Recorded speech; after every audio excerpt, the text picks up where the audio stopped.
I showed up for my business trip earlier than expected. I didn't tell my wife I was returning. I wanted to surprise her. When I arrived on our street, I saw several cars parked in front of our house. The garden was decorated with balloons. A banner read, "Happy Married Life." Then I saw my wife in a wedding gown and her boss in a suit walking out of my house kissing. You know how they say the best laid plans of mice and men often go to hell? Well, whoever they are clearly had a crystal ball pointed straight at my life. I'm Daniel, by the way, and if you're looking for a feel-good story about surprise homecomings and romantic reunions, you might want to grab the remote and switch to the Hallmark Channel. Because what I'm about to tell you is more like a train wreck in slow motion. Except the train is my marriage, and the wreck is happening on my own damn front lawn. 3 weeks. That's how long I've been stuck in Munich, dealing with the kind of business meetings that make watching paint dry seem like extreme sports. International contracts, time zone confusion, and enough bratwurst to feed a small army. But hey, the money was good, and Isabella had been understanding about my frequent trips. At least, that's what I thought. Turns out understanding was just another word I'd completely misunderstood, kind of like how I misunderstood "till death do us part" and forsaking all others. The flight back from Germany was brutal. 11 hours of airplane food that tasted like cardboard seasoned with disappointment, screaming babies, and some guy behind me who apparently thought the entire cabin needed to hear his life story. But I was pumped. I'd finished the deal 2 weeks early, which meant I could surprise Isabella. Picture it. Me walking through the front door like some romantic comedy hero, her face lighting up, maybe some of that movie magic where everything goes into slow motion and the music swells. Yeah, I was basically directing my own fairy tale in my head. I'd even practiced my entrance speech during the layover in Frankfurt. "Honey, I'm home early." Cheesy. Absolutely. Did I care? Not even a little bit. I was that guy. The guy who brings flowers to make up for missed dinners, who sends good morning texts from 3 time zones away, who actually believed that distance makes the heart grow fonder instead of making it grow wandering eyes. So there I was, driving down Maple Street in my trusty Honda. Not the flashiest ride, but it got me from point A to point B without requiring a second mortgage. I had my suitcase riding shotgun like a loyal companion, and I swear I was grinning like an idiot thinking about Isabella's face when she saw me. Maybe she'd cry those happy tears women do in movies. Maybe she'd jump into my arms and we'd spin around like we were auditioning for a Nicholas Sparks adaptation. Hell, maybe we'd finally use that expensive champagne we'd been saving for a special occasion. But as I turned the corner onto our street, my fairy tale fantasy took a hard left into Stephen King territory. Cars were everywhere. And I'm not talking about our neighbors' beat-up minivans and sedans. These were the kind of cars that cost more than most people's houses. Sleek BMW sedans, a couple of Mercedes that looked like they'd just rolled off the showroom floor, and a Tesla that probably had more computing power than NASA. My street looked like a luxury car dealership had exploded. At first, my brain did that thing where it tries to rationalize the impossible. Maybe there was a block party I'd forgotten about. Maybe someone was having a garage sale featuring only vehicles worth more than my annual salary. But then I saw the decorations, and my stomach dropped faster than a lead balloon in a gravity contest. Balloons. Everywhere. Pink and white balloons tied to every fence post, lamp post, and apparently every surface that would hold still long enough. They bobbed in the afternoon breeze like they were mocking me personally. And stretching across my front porch, was a banner that might as well have been written in my blood. Happy Married Life. Now, I'm not the sharpest tool in the shed, but I'm not completely dense either. My first thought was that maybe it was for the Hendersons next door. Old Jim had been dating that woman from his book club for months, and maybe they'd finally tied the knot. Yeah, that had to be it. The decorations were just really poorly positioned. The cars were probably for some other celebration entirely. And that banner? Just an unfortunate angle from where I was sitting. But then the front door of my house. My house, with my mortgage, my name on the deed, my stupid Daniel and Isabella Forever doormat, swung open like the grand finale of the world's cruelest magic show. And out walked my wife of 5 years, Isabella Marie Rodriguez Mitchell, looking absolutely stunning in a wedding dress that probably cost more than my car. Full white gown, train flowing behind her like she was floating on air, hair done up in one of those elaborate styles that takes 3 hours and a team of professionals. She looked beautiful, radiant, happy, everything a bride should look like on her wedding day. The only problem? She'd already had her wedding day. With me. 5 years, 3 months, and 16 days ago. I should know. I was there. Hell, I was the groom. But apparently, I wasn't the groom this time around. No, that honor belonged to Victor Ashworth, her boss, Mr. Tall, Dark, and Handsome himself, stepping out behind her in a black suit that probably cost more than I made in a month. Victor, I have a corner office and a trust fund, Ashworth, who'd always been just a little too friendly with my wife at company parties, just a little too interested in her ideas, just a little too quick to offer mentorship. And right there, on my doorstep, under a banner celebrating their happy married life, with balloons dancing in the wind like they were applauding, I watched my wife, cup Victor's face in her hands and kiss him like they were sealing a deal with their souls. Not a peck on the cheek, not some friendly celebration smooch. A full-on Hollywood ending.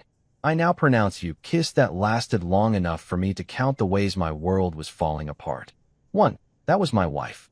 2. That was my house. 3. That was supposed to be my life. 4. I was apparently the only person on the entire street who didn't get the memo about this little celebration. Mrs. Alvarez from across the street was standing on her front steps, hand pressed to her chest like she was watching the most dramatic telenovela of her life. And knowing Mrs. Alvarez, who knew everyone's business before they knew it themselves, she probably had a front row seat to the entire backstory I was missing. She caught my eye and shook her head slowly, with that look that said, "Oh, honey, you have no idea what you just walked into."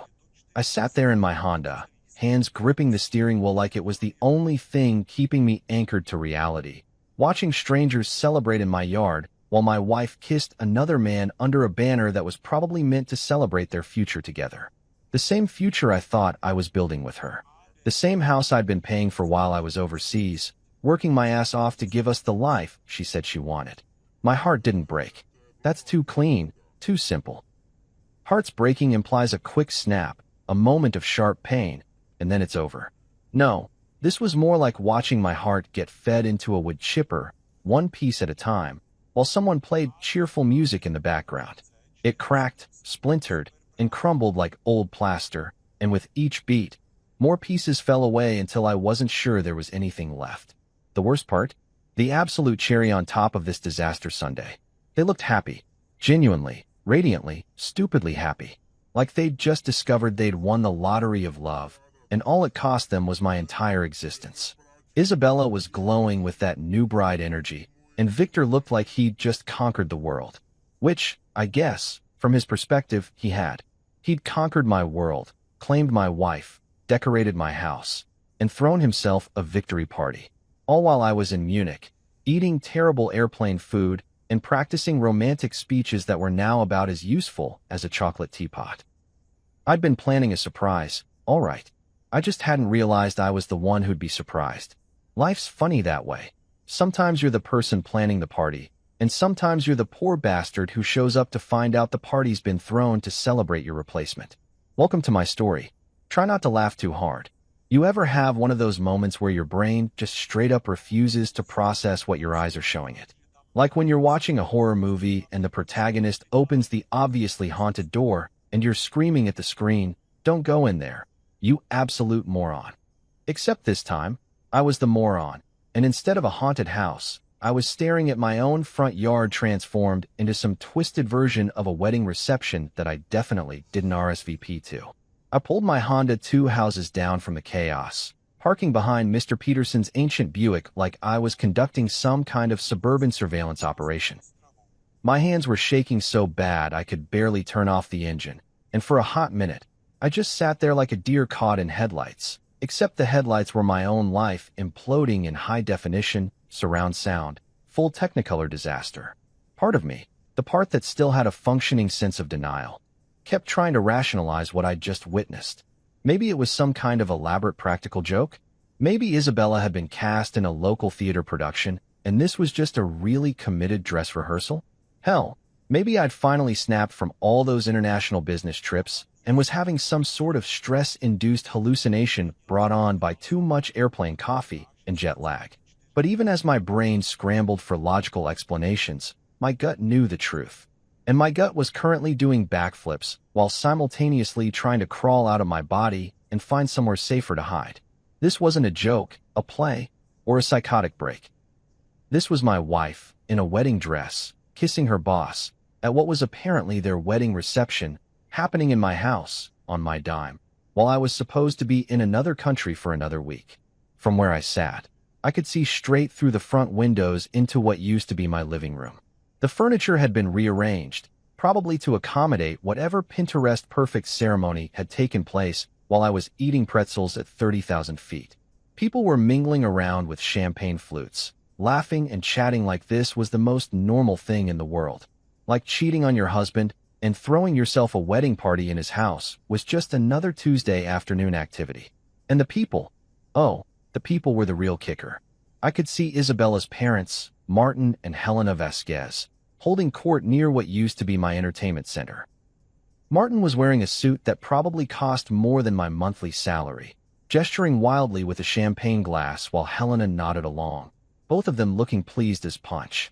These were the same people who'd welcomed me into their family 5 years ago, who'd called me Mijo and invited me to every holiday dinner. Helena had spent 3 hours teaching me how to make her famous tamales last Christmas, and Martin had given me his blessing when I asked for Isabella's hand in marriage. Now they were celebrating what appeared to be the dissolution of that very marriage they'd blessed, and they looked about as broken up about it as someone looks when they win the lottery. Helena kept dabbing at her eyes with a lace handkerchief, but it was the happy kind of tears, the my daughter found her true love kind, not the my son-in-law just got his heart ripped out and fed to him kind.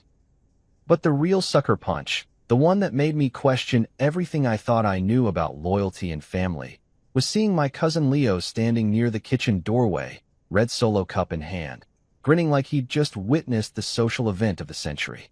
Leo, who I'd grown up with, who'd been my best man at my actual wedding, who'd helped me pick out Isabella's engagement ring, who'd sworn he'd always have my back no matter what.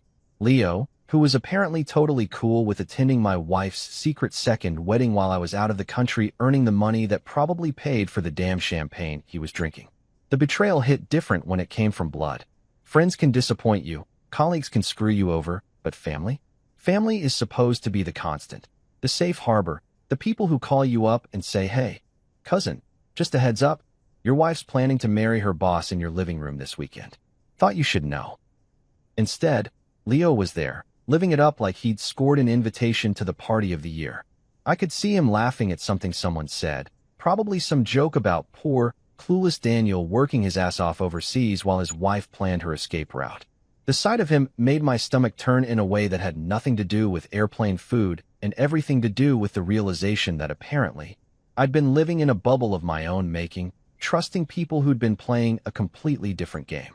I grabbed my suitcase from the passenger seat, because apparently I was glutton for punishment and still thought I might need it, and started walking toward the house like I was approaching the scene of a crime.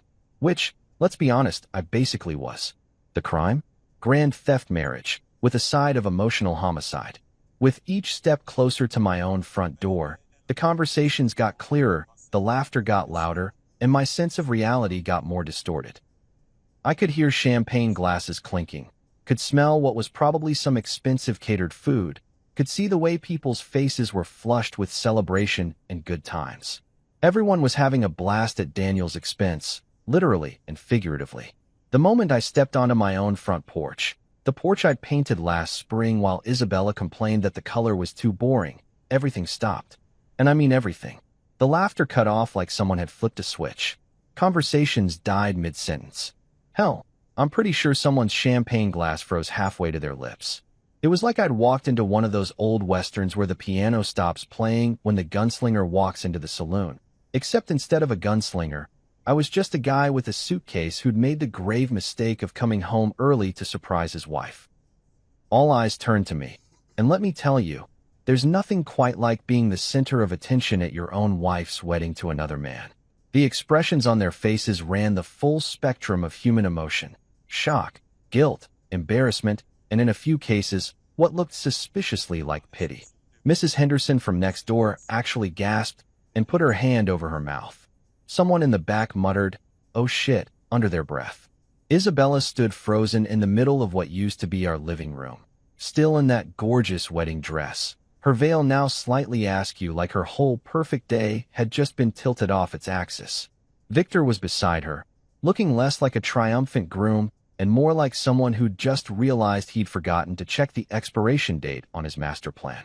The silence stretched on for what felt like hours, but was probably only seconds, thick with the kind of tension you could cut with a knife.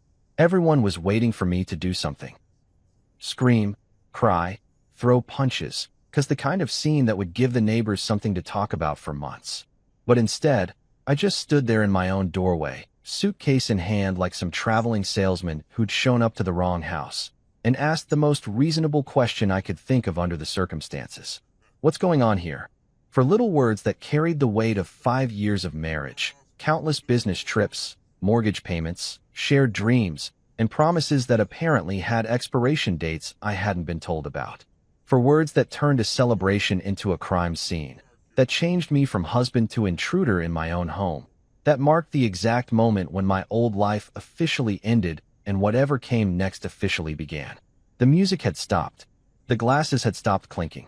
Even the damn balloons seemed to have stopped bobbing in the breeze.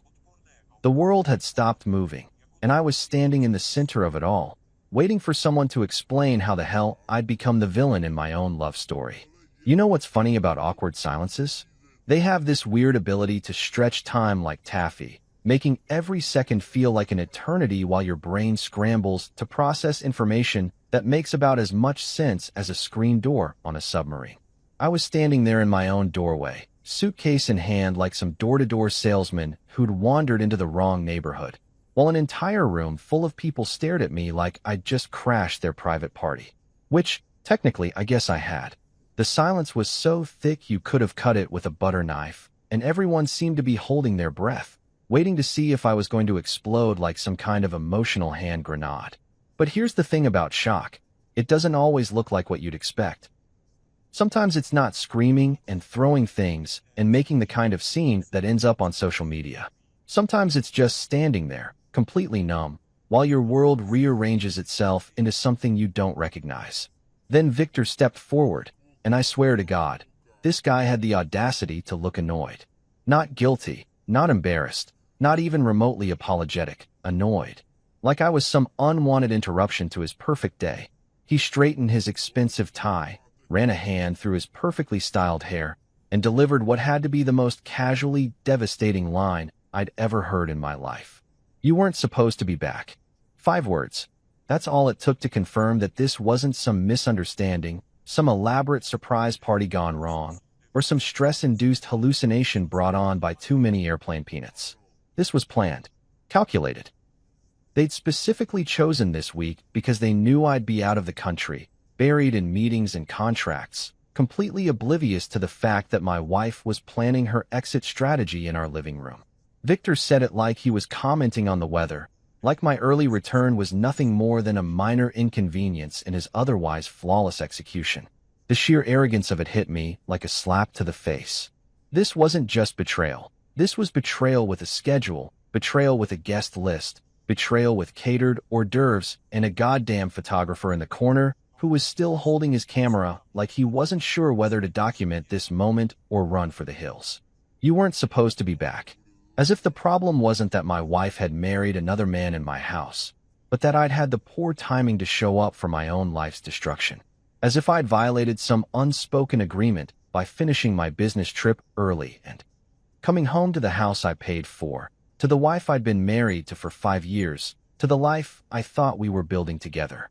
Isabella finally found her voice, and when she spoke, it came out as barely more than a whisper, like she was trying to keep our conversation private in a room full of people who were all pretending not to listen while hanging on every word. "Daniel, please, let me explain." "Explain." "Right. Because there's definitely a reasonable explanation for wearing a wedding dress and kissing your boss under a happy married life banner while your actual husband is in another country working to pay for the house you're getting married in. I'm sure there's a perfectly logical reason that would make this whole situation make sense, like how she'd accidentally tripped and fallen mouth first on a Victor's lips while coincidentally wearing formal wedding attire. But here's the thing about explanations. Sometimes you don't need them. Sometimes the situation is so crystal clear that asking for an explanation is like asking someone to explain why water is wet or why the sky is blue. I could see the explanation right there in front of me. My wife in a wedding dress that cost more than most people's cars, a reception in full swing, guests who looked like they'd been having the time of their lives until I showed up to ruin the party. What exactly was there to explain? That she'd been lonely? That Victor had been there for her while I was working my ass off to provide the life she said she wanted? That she'd fallen out of love with me and into love with someone else? But instead of having the decency to tell me before I found out by walking into their wedding reception, she decided to handle it with all the grace and maturity of a reality TV show. Martin, my father-in-law, or former father-in-law, I guess, depending on how you looked at the legal implications of whatever the hell was happening, stepped forward with his hands raised like he was approaching a wild animal. "It's not what it looks like," he said, which had to be the most ridiculous thing anyone had said all day. And that's saying something considering Victor's opening line. Not what it looks like. Really? Because from where I was standing, it looked like my wife had thrown herself a wedding to marry her boss while I was out of town, using my house as the venue and apparently my extended family as guests. If that wasn't what it looked like, then I was seriously questioning my ability to process visual information. Helena, my mother-in-law, bustled over with that frantic energy that mothers get when they're trying to manage a crisis. She reached for my arm like she was going to lead me away from the scene, whispering urgently, "Don't cause a scene, Daniel. Please, let's talk about this privately." A scene. That's what she was worried about. Not that her daughter had just blown up her marriage in the most spectacular way possible. Not that her son-in-law had just walked into his own personal nightmare, but that I might cause a scene. Because apparently, the appropriate response to discovering your wife's secret wedding was to quietly excuse myself, maybe go wait in the kitchen while they finished up their celebration, and handle this whole mess with the kind of discretion that would preserve everyone else's comfort. Don't cause a scene. In my own house. At my wife's wedding to another man. While surrounded by people who had clearly known this was happening and had chosen to attend rather than, I don't know, give me a heads up that my life was about to implode. The audacity was breathtaking. The sheer, unmitigated gall of asking me not to cause a scene when they'd just caused the biggest scene in the history of my existence. They'd redecorated my house, invited dozens of people, hired what looked like professional catering, and thrown a full-scale wedding reception. But I was the one who needed to keep it down and avoid making a fuss. And Leo, God, Leo was the worst part of all of this.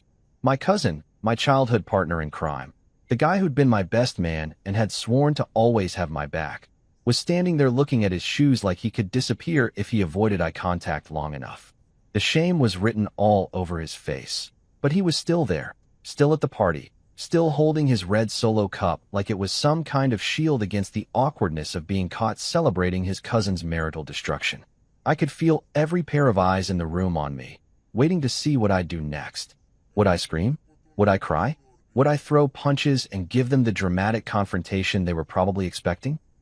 The photographer in the corner had actually raised his camera again, like he was hoping to capture the money shot of my breakdown for posterity.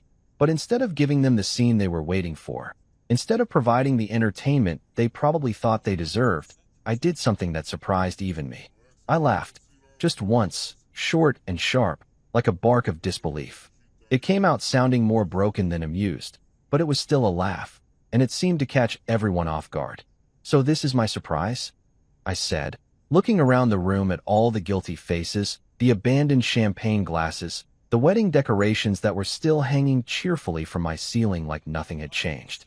This is what I get for finishing early and wanting to come home to my wife.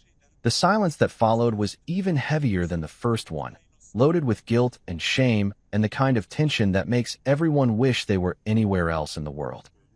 And in that moment, standing in my own living room surrounded by people who had collectively decided that my feelings were less important than their party, I realized that this wasn't just the end of my marriage. It was the end of my naivety, my trust, and my belief that the people closest to you would never deliberately destroy your world while you weren't looking.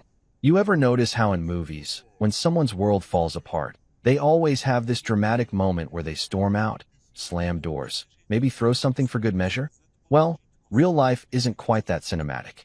Sometimes the most devastating thing you can do is just walk away quietly. And let me tell you, that's exactly what I was planning to do.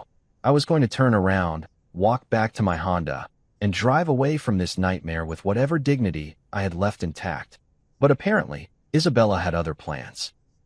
I'd barely made it 3 steps down my own front walkway when I heard the distinctive sound of expensive heels clicking rapidly on concrete behind me.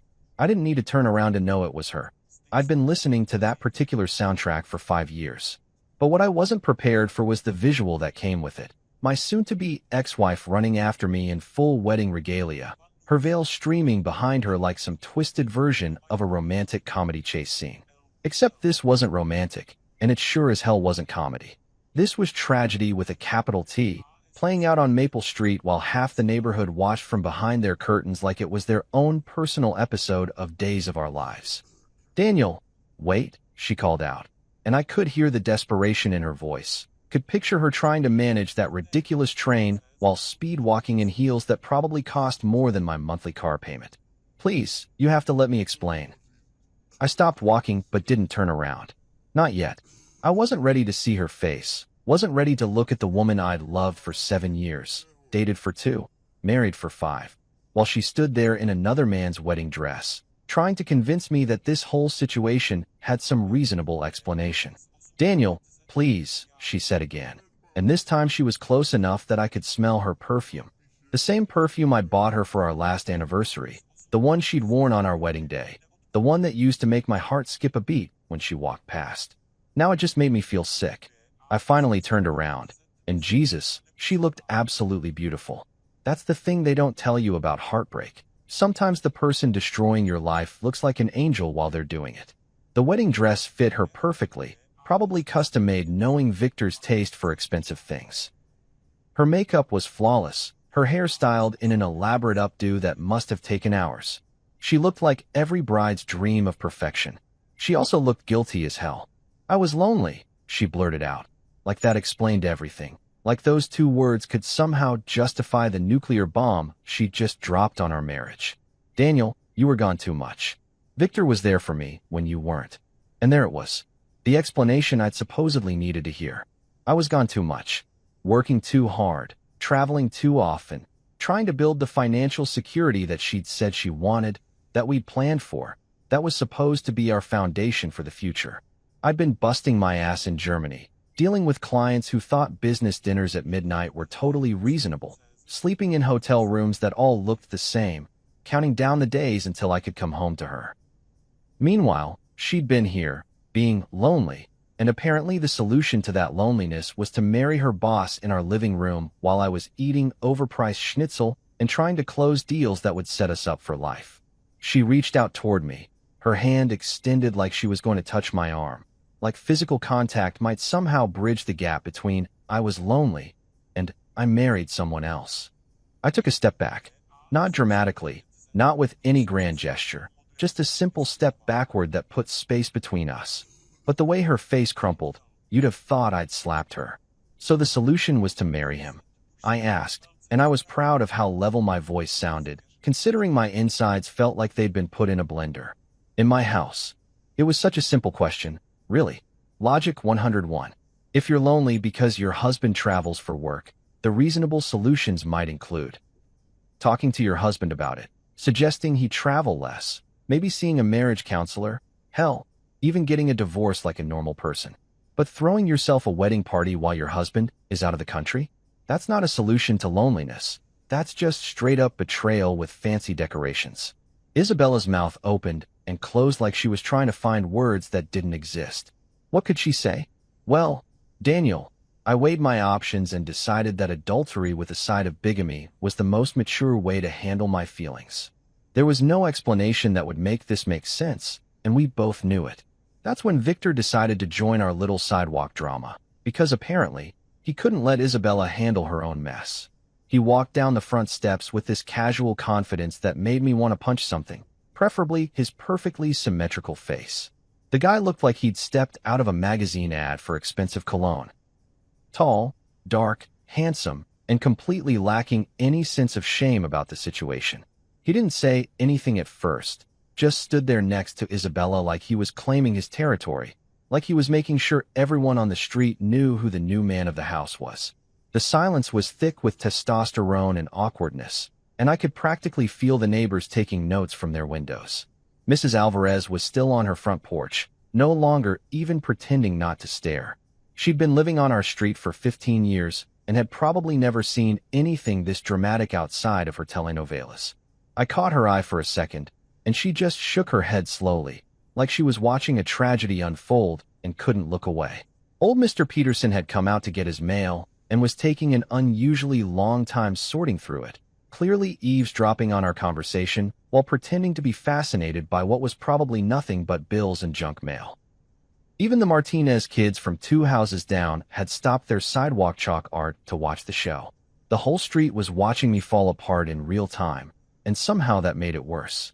This wasn't just private humiliation. This was public destruction, with an audience and everything. My marriage was ending on display, like some twisted performance art piece titled, "How to Destroy a Man's Life in 5 Easy Steps." Victor finally broke the silence, but not in the way you'd expect. He didn't apologize, didn't try to explain, didn't even acknowledge that what they'd done was monumentally fucked up. Instead, he looked at me with this expression of mild annoyance, like I was a problem he needed to solve rather than a human being whose life had just been destroyed. "This doesn't have to be difficult," he said, and I swear his tone was the same one you'd use to negotiate a business deal. "We can handle this like adults." Adults, right? Because adults definitely handle relationship problems by throwing secret weddings while their spouse is overseas. Because mature people definitely resolve marital issues by redecorating someone else's house and inviting their families to celebrate the demise of a 5-year marriage. I looked at Isabella, really looked at her, and for a moment I saw the woman I'd fallen in love with 7 years ago. The woman who used to laugh at my terrible jokes, who'd spend Sunday mornings in bed with me reading different sections of the newspaper, who'd cry during commercials about dogs finding their forever homes. But that woman felt like a stranger now, like someone I'd invented in my own head. "You've made your choice," I said, and my voice came out steadier than I felt. "Now live with it." And with that, I turned around and walked back to my car, leaving them standing under their banner of lies, while the entire neighborhood watched me carry my suitcase and my broken heart away from the only home I'd ever really known. The sound of my suitcase wheels rolling across the sidewalk seemed to echo in the silence, like punctuation at the end of a sentence I'd never wanted to write. Behind me, I could hear Isabella calling my name one more time, but I didn't turn around. Some things, once broken, can't be fixed with explanations or apologies or desperate pleas in wedding dresses. Some things just end, and all you can do is walk away with whatever dignity you have left and try to figure out how to build a life from the wreckage. You know what's funny about rock bottom? When you're falling toward it, you think you'll know when you hit. You think there'll be some kind of dramatic crash, maybe some spiritual awakening, definitely some kind of clarity about what comes next. What they don't tell you is that sometimes rock bottom is just a crappy motel room with water stains on the ceiling and a neon sign outside that buzzes like an angry wasp every 3 seconds. I couldn't go home. Hell, I didn't even know what home meant anymore. Was it still home if your wife had redecorated it for her wedding to another man? Was it still your sanctuary if strangers had been toasting champagne in your living room while celebrating the end of your marriage? So instead of driving back to Maple Street, I found myself pulling into the Sunset Motor Lodge on the edge of town, the kind of place that rents rooms by the hour and doesn't ask too many questions about why you're checking in with nothing but a suitcase and a shell-shocked expression. The guy behind the counter looked like he'd seen it all before, middle-aged men stumbling in at weird hours, looking like they'd been hit by emotional freight trains. He took my credit card without comment, handed me a key attached to a plastic keychain shaped like a cactus, and pointed down the hallway toward room 127 like he was directing me to my own personal purgatory. The room was exactly what you'd expect from a place called the Sunset Motor Lodge. Carpet that had seen better decades, a bed that sagged in the middle like it was tired of supporting broken dreams, and a TV that only got 3 channels, none of them worth watching. But it was quiet, it was private, and most importantly, it didn't have any wedding decorations or surprise husbands lurking around corners. I dropped my suitcase on the floor and sat on the edge of the bed, and that's when it hit me. Not the anger, Not the rage you'd expect. Those would come later. What hit me first was this overwhelming sense of exhaustion, like someone had pulled the plug on my entire existence, and all my energy was just draining away. I'd been running on adrenaline and shock for the past few hours, but now, sitting in this depressing little room with nothing but the buzz of that damn neon sign for company, everything caught up with me at once. I didn't cry. That's not how it worked for me. Instead, I just collapsed, like a building that's been holding itself up through sheer force of habit until someone finally removes the last supporting beam. I lay back on that questionable bedspread and stared at the water stains on the ceiling, trying to figure out how the hell my life had gone so completely off the rails. 5 years of marriage. 7 years total if you counted the dating period. I'd been with Isabella since I was 24 years old, through college graduation, first jobs, apartment hunting, house buying, career changes, family deaths, and every major life milestone you could think of. She wasn't just my wife. She was my best friend, my confidant, the person I called when something good happened, the first person I wanted to see when something went wrong. And apparently, she'd been planning her exit strategy while I was working my ass off to build us a future. The worst part wasn't even the betrayal itself, though that was pretty spectacular. The worst part was realizing how blind I'd been, how completely clueless about what was happening in my own life. How many signs had I missed? How many times had Victor been just dropping by when I was traveling? How many late nights at the office were actually something else entirely? How long had I been the only person in my marriage who was actually trying to save it? I spent that entire night staring at the ceiling, replaying every conversation, every text message, every seemingly innocent interaction between Isabella and Victor. The company Christmas party where they danced a little too close. The time she'd mentioned he was such a good listener when I was stressed about a particularly difficult client. The way she'd started dressing differently for work, buying clothes that were just a little more flattering, a little more expensive than her usual style. All the pieces were there. I'd just been too trusting, or too stupid, to put them together. When morning finally crawled through the thin curtains, I felt like I'd been hit by a truck, then backed over by the same truck for good measure. But I also felt something else, a grim kind of determination. I wasn't going to just roll over and let them destroy my life without consequences. If they wanted to play games with my marriage, my house, and my trust, then we were going to play by my rules from now on. The first call I made was to my colleague Tommy Rodriguez, no relation to Isabella's family, thank God. Tommy was one of those guys who always seemed to know someone who knew someone, the kind of person who could get you a good mechanic, a reliable contractor, or apparently, a shark of a divorce lawyer at 7 in the morning. Dude, what the hell happened to you? Tommy asked when he heard my voice. You sound like you've been gargling gravel. I gave him the abbreviated version. Came home early, found wife married to boss, currently hiding in motel room planning next move. To his credit, Tommy didn't waste time with shocked gasps or useless sympathy. He just said, Jesus, that's cold. You need Clara Mensa. She's a divorce attorney downtown, handles high-conflict cases. I'll text you her number. Clara Mensa turned out to be exactly what I needed. Smart, ruthless, and completely unfazed by my story. When I called her office at 8:30 sharp, she squeezed me in for an emergency consultation at 10. Her assistant warned me that Clara didn't usually take walk-ins, but when I explained the basics of my situation, she apparently made an exception. Clara's office was everything you'd want in a divorce attorney's workplace. Expensive furniture, law books that looked actually used rather than decorative, and an energy that suggested she'd seen every possible way humans could screw each other over and had developed strategies for all of them. Clara herself was a woman in her 40s with silver-streaked hair pulled back in a no-nonsense bun and the kind of steady gaze that made you feel like she could see straight through any bullshit you might be tempted to tell her.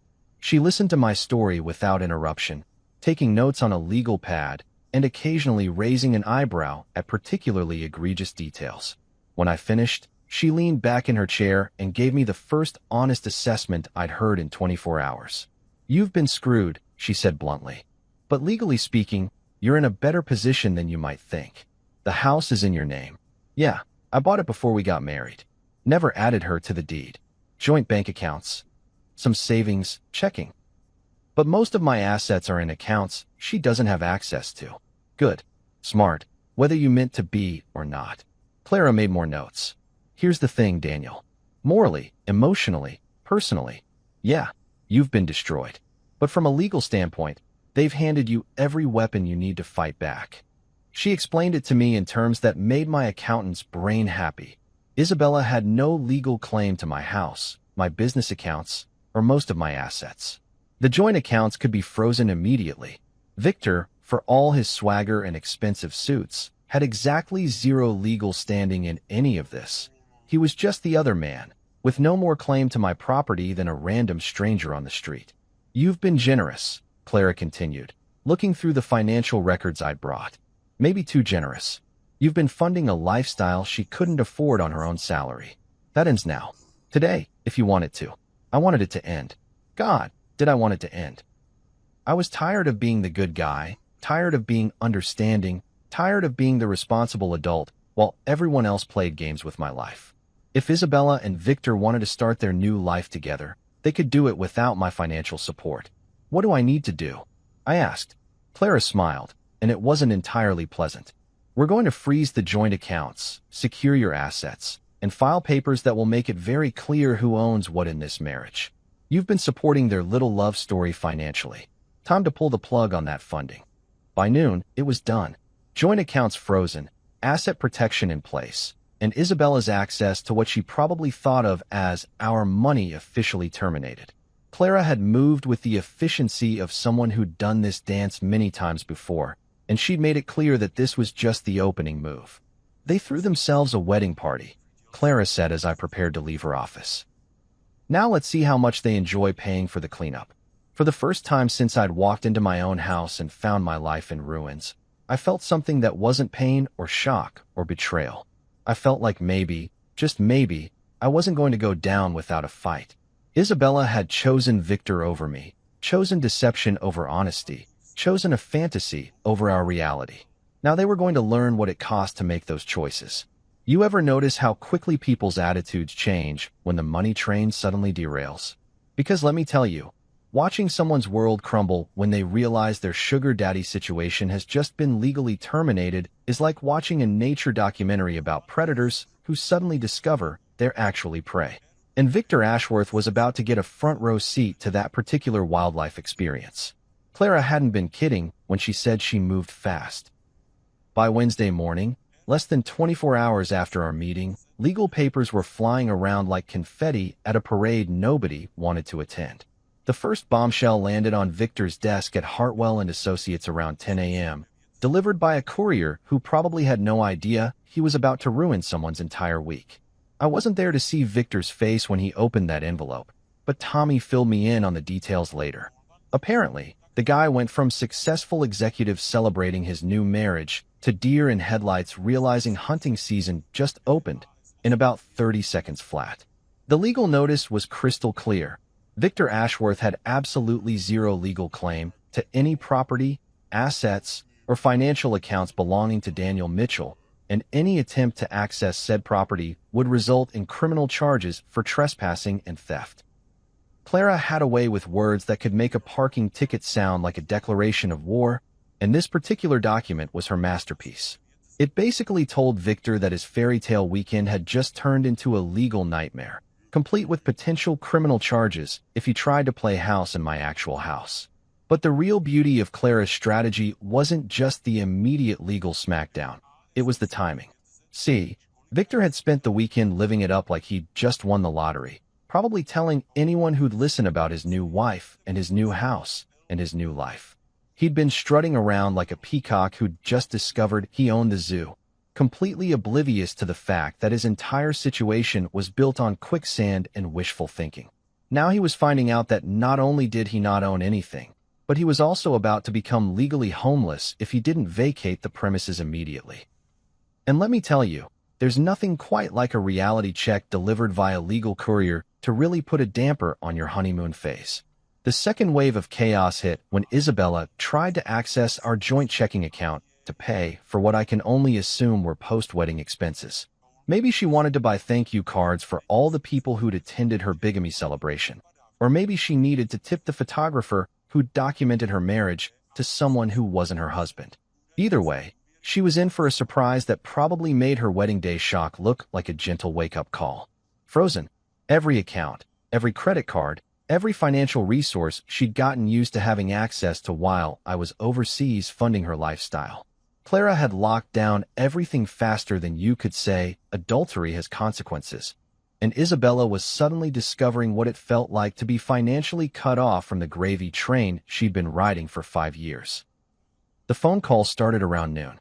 First Isabella, then her parents, then, and this was my personal favorite, Victor himself, calling my office like he had any right to demand an explanation for why his stolen life was being legally repossessed. Tommy intercepted the first few calls, playing secretary/bodyguard with the kind of enthusiasm usually reserved for people who really enjoy delivering bad news to people who deserve it. "Mr. Mitchell is unavailable," he'd say with barely contained glee. "But I'd be happy to refer you to his attorney if you have any legal questions." But Victor, apparently, was the kind of guy who didn't take hints well. He showed up at my office around 3 o'clock that afternoon, storming through the front doors like he was about to foreclose on the building. The receptionist, Sarah, called back to warn me that there was an extremely agitated man in an expensive suit demanding to see me. And honestly, that description could have applied to half the lawyers in the city, but I had a pretty good feeling I knew exactly which agitated man she was talking about. I could have hidden in my office, could have had security escort him out, could have handled the whole thing through lawyers like a civilized human being. But sometimes, you just need to look the person who destroyed your life in the eye and remind them that actions have consequences. So I walked out to the lobby, where Victor was pacing around like a caged animal who just realized the cage was locked from the outside. He looked different than he had at the wedding reception, less triumphant, more desperate. His expensive suit was wrinkled, his perfectly styled hair was messed up from running his hands through it, and he had the kind of wild-eyed expression that suggested he'd been having a very, very bad day. "What the hell do you think you're doing?" he demanded the moment he saw me, his voice carrying across the lobby like he was addressing a board meeting instead of having a public meltdown in my workplace. I have to admit, there was something deeply satisfying about his obvious distress. This was the same guy who'd looked at me like I was an inconvenience when I'd walked into my own house, who'd delivered that casually devastating line about how I wasn't supposed to be back, who'd stood there smugly claiming my wife and my life like they were prizes he'd won in some twisted game show. "I'm protecting my assets," I said, keeping my voice calm and professional.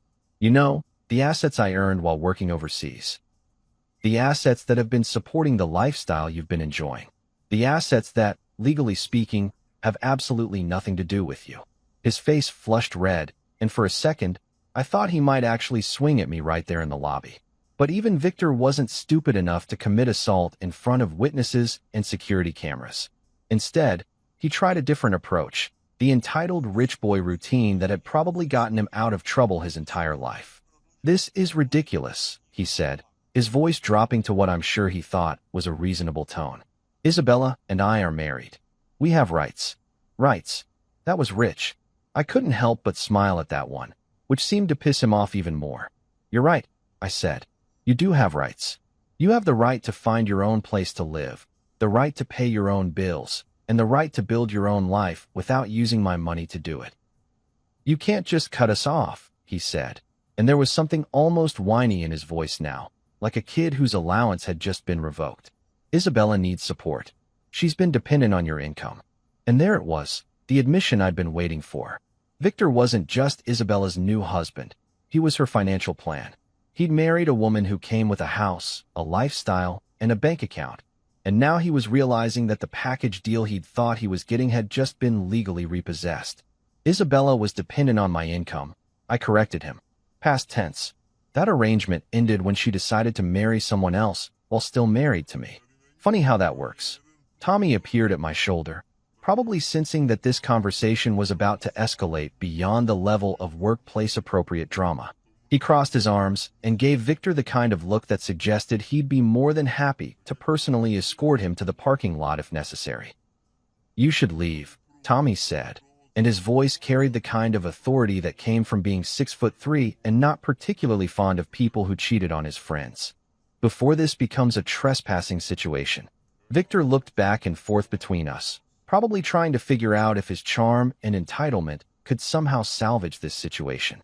But charm doesn't work when you're legally in the wrong, and entitlement doesn't pay the bills when you've just been cut off from someone else's money. "This isn't over," he said finally, which was exactly the kind of dramatic exit line you'd expect from someone whose life had just been legally demolished. "You're right," I replied as he headed toward the door. "It's not over. It's just getting started. And Victor," he paused and looked back, "you'll be around when the bills arrive." And with that, I walked back to my office, leaving him standing in the lobby with the dawning realization that his free ride had just come to a very expensive end. There's something poetic about justice, you know? Not the abstract, philosophical kind that people write essays about, but the real, tangible, consequences are coming to collect their debt kind of justice.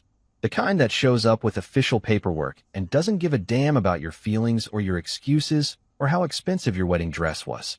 And after weeks of legal maneuvering, paperwork flying back and forth, and Clara working her magic behind the scenes, justice was about to make a house call to Maple Street.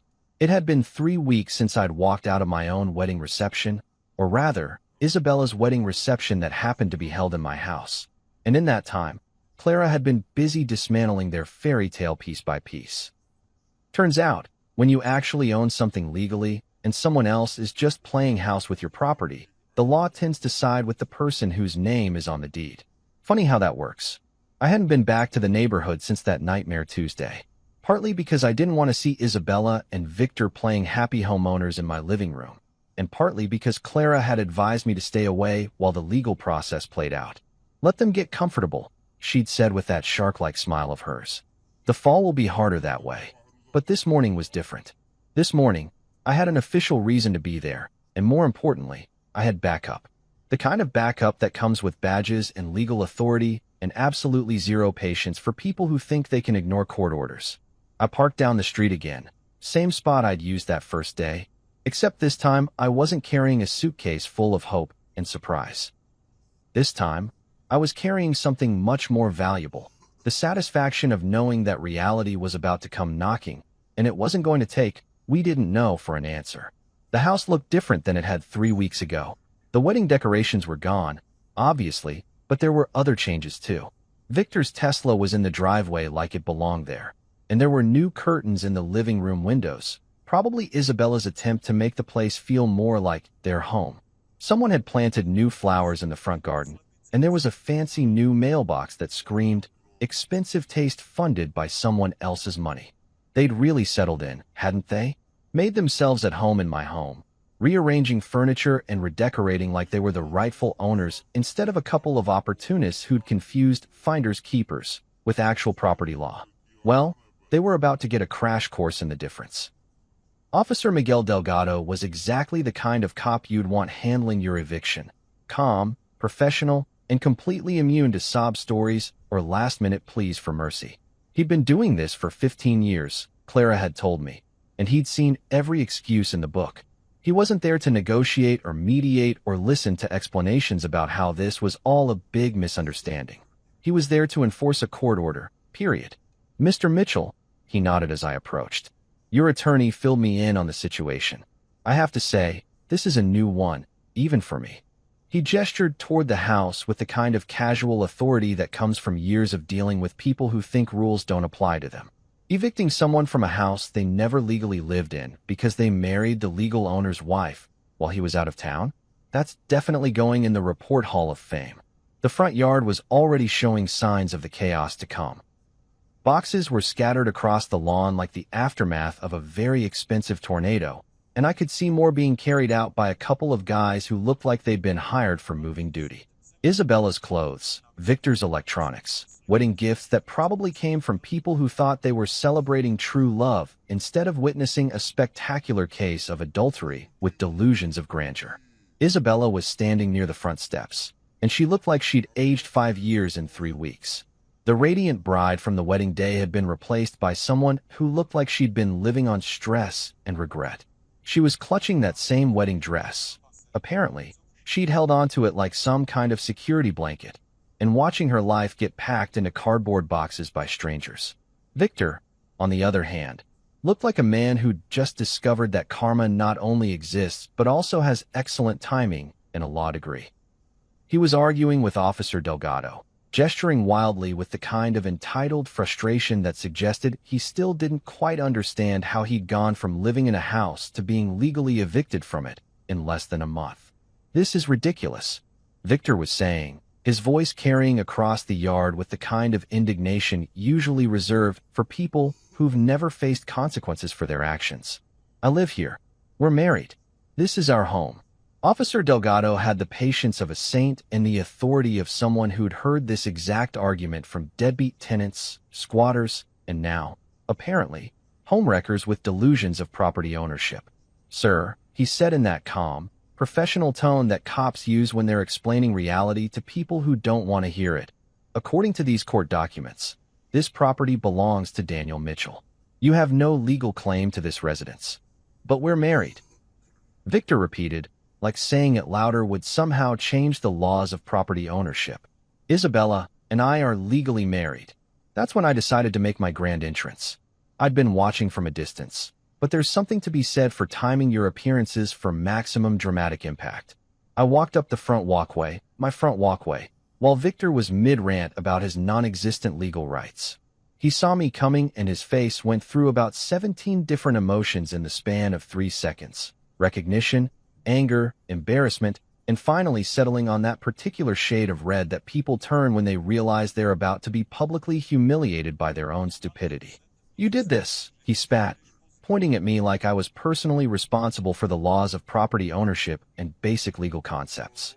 "You're destroying our lives." I couldn't help but smile at that one.